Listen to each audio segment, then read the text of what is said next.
Marvel has done it again, and by done it again, I mean they've released yet another half-baked show that feels like it was written by an AI trained on TikTok slang and BuzzFeed quizzes. I'm Shedrack Okofor and welcome to Comic Boat, where we dig through the rubble of what used to be superhero excellence and find the stinking remains of what Disney Plus just dropped on us. Today, we're talking about Ironheart, or as I like to call it, Iron May, the Garbage Years. A show that promised to honor Tony Stark's legacy, and ended up dragging it through a poorly lit CGI alley. So, sit back, grab some popcorn, and maybe a vomit bag, because this review isn't going to be pretty, but it will be hilarious. Let's start with where this character came from. Riri Williams made her comic debut in Invincible Iron Man number 7 back in 2016. And yeah, fans were divided. She was a 15-year-old genius who reverse engineered an Iron Man suit in her dorm room. Ambitious. Sure. Believable. Barely. But she had potential. She could have become something great if developed slowly. So of course, Marvel said, "Now, fast-track her into the MCU with zero development and vibes only." What we got was a Frankenstein's monster of identity politics, tech worship, and terrible writing pretending to be deep. In the comics, Riri struggles, learns, and earns her place. In the show, she gets handed a supersuit and a whole legacy because reasons. Episode 1 kicks off with Riri at MIT, a place filled with supposedly brilliant minds, yet they are all acting like they flunked out of community college. We are told she's a genius. Like Tony Stark level genius. But what do we see?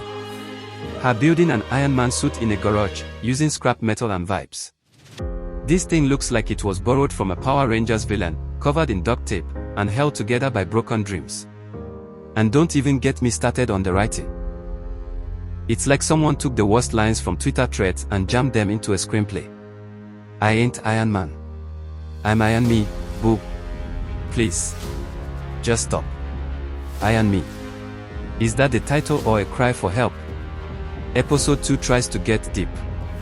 It introduces Riri's AI, which somehow has the personality of a tired Siri and the emotional range of a plank of wood. There's also a subplot with her roommate who exists solely to be quirky, deliver exposition, and say things like, "Yours queen, you built an arc reactor." I wish I was joking. We also get some flashbacks meant to give Riri a tragic backstory. But they are rushed, empty, and fail to connect. Tony Stark built his first suit in a cave, under gunpoint, with literal shrapnel in his chest. Riri built hers because a professor gave her a B-. One of these things is not like the other. By episode 3, we finally get a villain. Hooray! Except, they suck. This is one of the most underwhelming, overacted, and poorly written antagonists I've ever seen. They walk around like they're auditioning for a CW soap opera. I am the tech underworld. Fear me and my, Bluetooth-powered laser stick. They try to throw in government agencies, Wakandan tech, and secret operations, but it all feels like flavorless soup poured onto a paper plate. The tone. All over the place. One moment it's a coming-of-age story. The next it's a spy thriller. Then suddenly, TikTok dance challenge. Let's talk Riri. I wanted to like her. I really did. But this character has the charisma of drywall. She's smug, overconfident, and never earns anything. No arc. No growth. No consequences. Just an endless stream of plot armor and tech upgrades. She's supposed to carry Iron Man's legacy, but instead, she just carries a chip on her shoulder. Compare that to Peter Parker, who struggles, learns, and evolves. Riri just builds stuff and calls people haters when it blows up in her face. Her entire personality is, "I'm smart, deal with it." But smart writing. That's nowhere to be found. Let's talk visuals. This show's CGI is straight up embarrassing. The suit looks like it was rendered on a Nintendo Wii. The flight scenes are stiff. The explosions look like stock effects from iMovie. When your $200 million budget looks like a YouTube fan film from 2010, maybe take a step back. And the writing. It's like they tried to make every line a meme, every scene a TikTok trend, and every decision a marketing strategy. You know what's missing? The soul. This show has no heart. No Ironheart, if you will. Here's the real reason Ironheart fails. It doesn't trust its audience. It doesn't build. It dumps. It doesn't tell a story. It performs a checklist. Diversity. Check. Genius label. Check. Reference to Tony Stark. Check.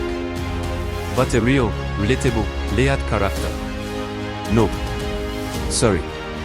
Instead of watching someone rise from the ground up, we watch someone float above the story, invincible and unearned. It didn't have to be this way. Marvel could have slow-cooked her story. Give us pain, mistakes, triumphs. Instead, we got instant oatmeal in a cracked bowl. Ironheart is what happens when you chase representation without storytelling. When you try to tell us someone is a hero without ever showing us why. This isn't about hating new characters. It's about demanding better writing, better acts, better delivery. Because if you want to carry the legacy of Iron Man, you better bring more than recycled armor and attitude. Thanks for suffering through this mess with me. If you made it this far, you deserve a real arc reactor. Comment below, what was the cringiest line in Ironheart for you? Was it, "I'm Iron Me"? Was it the laser battle in a warehouse that looked like a laser tag arena? Don't forget to like, subscribe, and stay tuned, because next up, why Tony Stark deserves better than this nonsense. I'm Shedrack Okofor, and I'm out. May your heroes have heart and your writers have talent.